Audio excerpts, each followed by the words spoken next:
You know, guys, I haven't tested my Oppo UDP 2 or 3. I have not tested in a long time.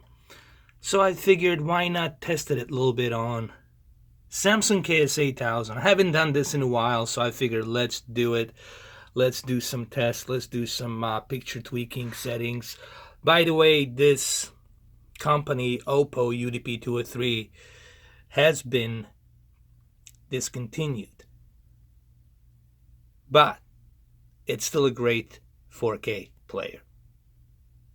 I would say one of the best. For now, at the moment. I originally wanted to put some music, like a space car approaching like this. And then we do this.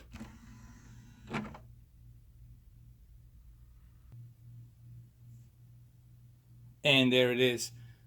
Alright, before we start my picture settings for Oppo UDP 203 on Samsung Ks8000, a lot of people have been asking me about Sony A1E. Why does it has to be till August? Why can't I show it to you right now? What the deal is? Come August, everything will be explained. You just have to be patient. Everything will be explained. Everything will be disclosed to you. Everything will be there for you to know why I'm going to review it and test it in August.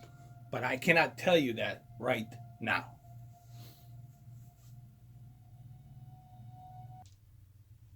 Okay, so let's start with this. First and foremost, it is very important that you understand, which I know you guys understand. This is an edge lit LED LCD panel.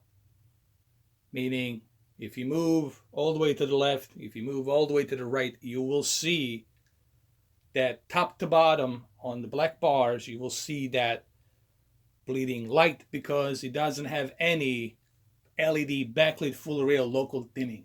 Okay? That should be clear. So let me start with my calibration process here and what am I using.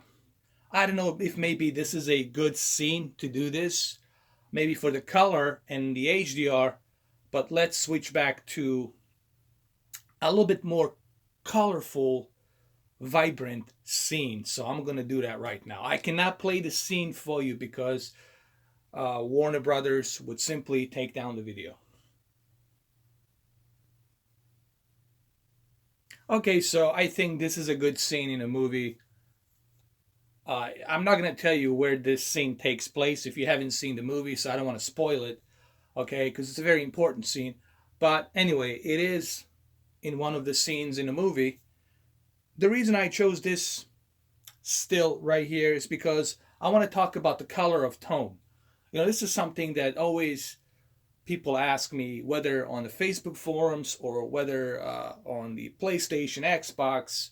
People always ask me these questions. What about the tone of color? Tone of color, it's always something that they can't decide which one to go for. But here, let me give you my opinions. Remember, these are my opinions. So let me give you my opinions. Let's go to the settings. Let's go to the expert settings. And let's go to a color tone. Currently, I have it set to warm 1. And a lot of people ask me, well, why the warm 1? Because for the movies, when you're watching a movie, it is the most desirable tone of color. Warm 1, it's going to give you a little bit of that yellow sepia, but not to the point where it's all yellow. Warm 2, it's ridiculously yellow. Warm 1, it's not, as you can see. So you want to avoid the warm 2. You can stay at warm 1. Now, if you are somebody that really can't stand that yellow warmth of color and simply wants to have that blue and red and green and everything pop, then you can keep it in a balanced standard, which is right here. But you can see it's not that much different. You see, you're not really losing that much of detail in color. With standard, what standard does, it gives you all of those tones of colors, but it's also emitting that blue UV light. The blue UV light, it's something that it's not good for you. It's not good for your eyes, especially if you spend a lot of time watching movies. And if you go to the cool, it's going to be so bleak and the blue UV light will be just popping out of the screen. So the best choice overall for the movies, and in my opinion, overall for all of your viewing devices, it's warm 1. I would just recommend warm 1. Hold on. I would recommend warm 1. So keep it at warm 1. Hopefully this explained why, in my opinion, I like to keep it at warm 1. As you can see, you're not losing much. You're not losing that much of a detail. But what it does, warm 1 actually reduces that blue UV light so that way your eyes don't get strained and damaged. So you don't have a migraine. It's not healthy to have that blue UV light. Would you like to have a flashlight, LED flashlight with the blue UV light strobe going into your eyes? No, you don't want that. So it's kind of the same thing here. You want to avoid that blue UV light. So keep it at warm 1.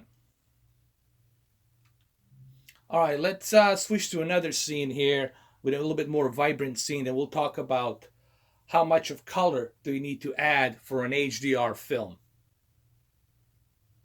All right, I specifically chose this scene because what you are seeing here, this is the tone of color that the filmmaker has intended for this movie. What I mean intended, this is his vision on how the movie, the principal photography and the color, this is his vision that his principal photography department has chose for the movie. So this is the look of the movie, and you can never change this look of the movie. It's always going to be like this.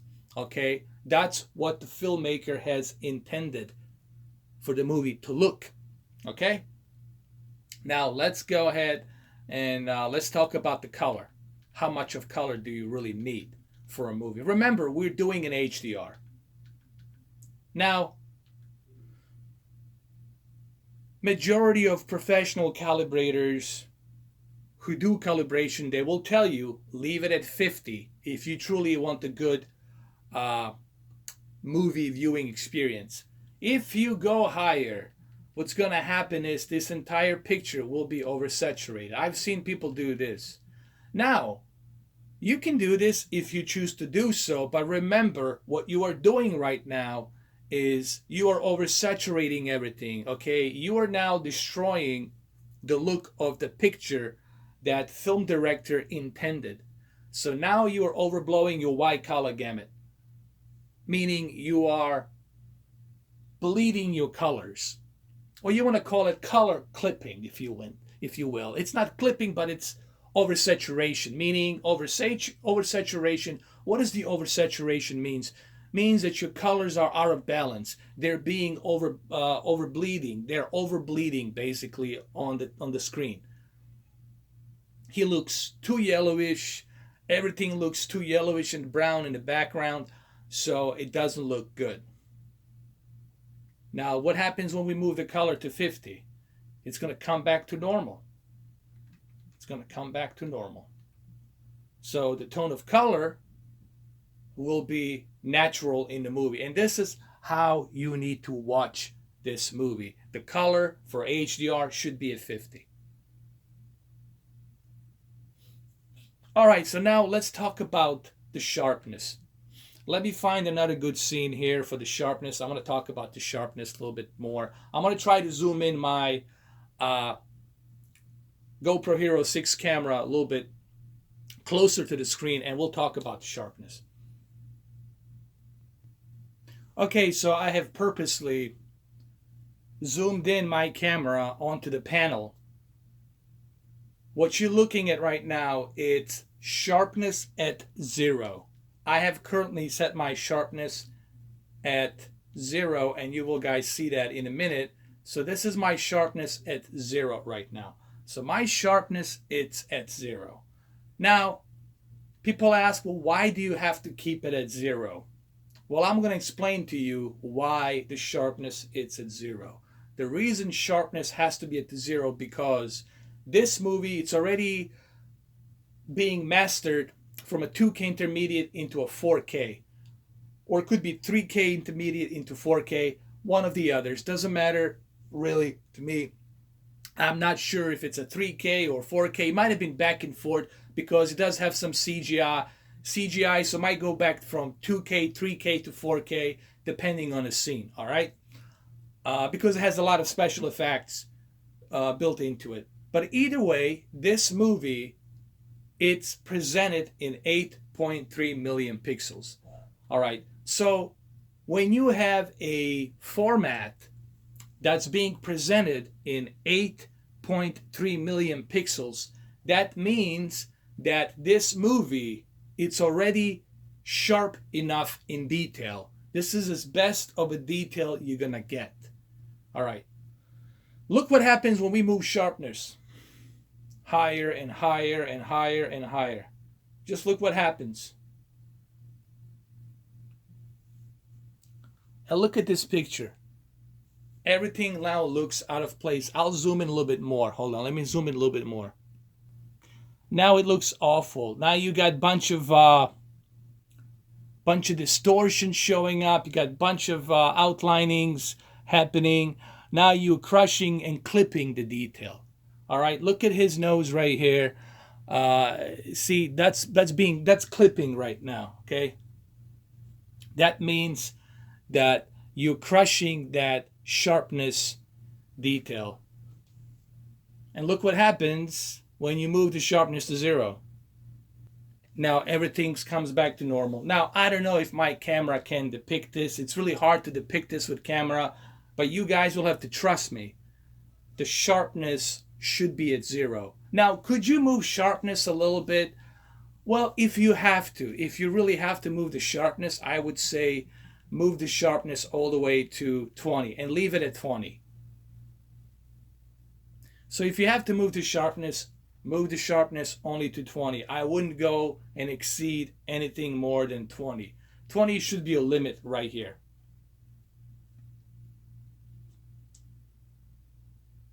All right, let's talk about dynamic contrast and smart LEDs. Now, we all know by now that high dynamic range, 10-bit televisions, especially the HDR format, thrives and needs that contrast and brightness for their static metadata to give you that nice detail of immersion that high dynamic range presents, with balancing the white bright levels and the deep dark levels on top of the color gamut. So this is what I recommend for you guys to do, to squeeze as much as possible out of your peak brightness. Keep the LEDs at high. As you can see, if I move them, then I lose that detail. So keep the smart LEDs at high. Dynamic contrast, you can use it here because remember, you want to achieve that peak brightness. This is similar as what Sony X900E has. It's for you to get that peak brightness a little bit higher. But I would avoid this. The reason I say don't use dynamic contrast, because you are already set to 100% with backlit, and you are already set to 100% with contrast. What I'm trying to say, on HDR formats, on static metadata, dynamic metadata formats, you already have contrast set to maximum, and you already have backlit set to maximum, so therefore you already have HDR peak brightness at the level that it needs to be, that TV can actually use. So there's no reason for you to be clipping your detail. See what happens? Now you see the detail as it should be. But when you move it to higher, now you're clipping. You're clipping your white digital levels. You see that? You're clipping them. And this is you crushing your white bright levels. Now you're clipping your white bright levels. You're not achieving any kind of a detail here. What you are doing is you're clipping your digital white bright levels.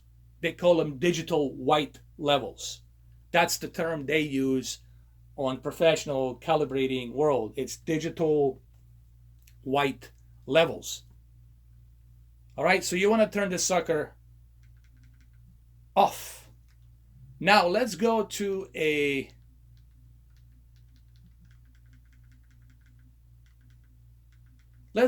gamma. A lot of people ask me about the gamma. Let's go to the gamma. This is another thing that people always ask me about, this gamma. You want to leave gamma at the balanced level because this TV, it's already using an HDR format and you already have your brightness at 50. So there's no reason for you to be moving gamma below or a little bit higher.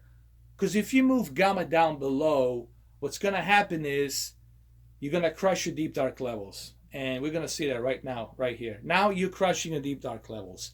These stairs are too dark. They're being crushed. Everything's being crushed here. Now when you leave it at 0, now you get to see the stairs as they should be. Or maybe I can zoom in my camera just to show you. Okay, so I have zoomed in my camera into a television set.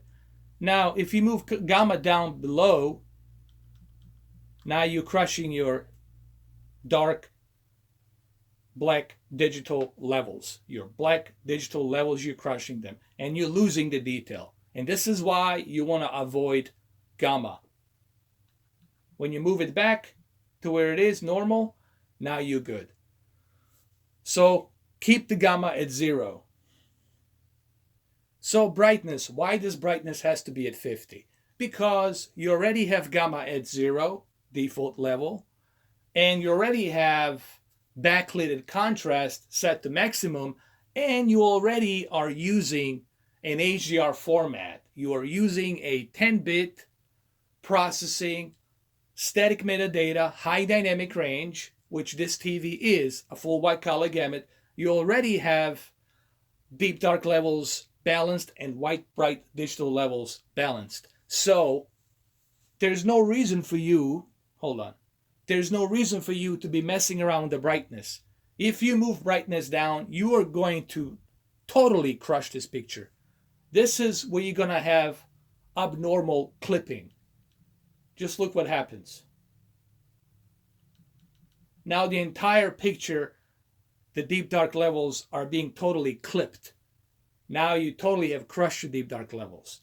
So you want to avoid this. You don't want to mess around with the brightness. You want to leave the brightness where it is. Remember, this is HDR. If I was calibrating or tweaking non-HDR content, then I can go ahead and mess around with the brightness a little bit. But even then, I would have to be careful not to crush my deep dark digital levels. So you want to leave it at 50. Remember, we're tweaking a picture settings for HDR. It's a whole new ball game.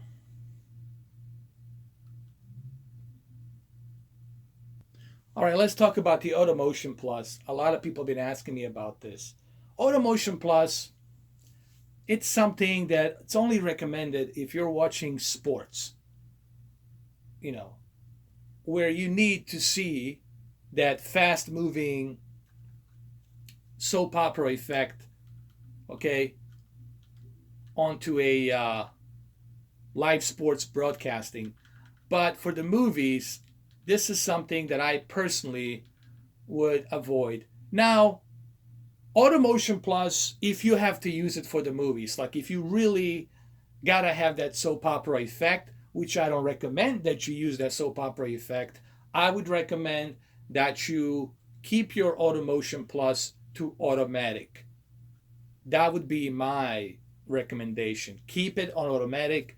Let the hardware that's built inside the TV, processing chip that Samsung has built inside, let it decide via your HDMI and your player what's the best blur reduction, what's the best judder reduction, what type of motion flow to use. They call it Auto Motion Plus. Sony calls it Motion Flow. Everybody has their own nickname for their TVs and their brands. So I would leave this at automatic. All right. If you need to use it, I don't recommend it. Let me make that clear. I don't recommend this for the movies or for the video games. But if you have to use it, if you gotta have that soap opera effect, make sure that it's set to automatic. So pretty much we covered everything here. Digital Clean View, this is something you only use if you are using the digital scramble cable networks. That's about it. We covered smart LEDs, we covered color, sharpness, we covered brightness. Backlit contrast is pretty self-explanatory. It has to be set to maximum to take the advantage of HDR. Color we covered, sharpness we covered, and smart LEDs, we covered that as well. Dynamic contrast, it has to be off. You don't want to do any white bright level clipping. Color tone, keep it in the warm one. I explained why the warm one. And gamma, you never mess with gamma.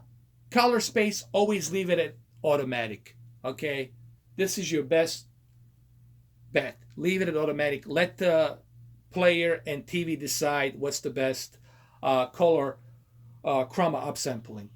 All right, guys. Well, there you have it. Thank you for watching this video, and I'll catch you on the next one. Thank you. Bye.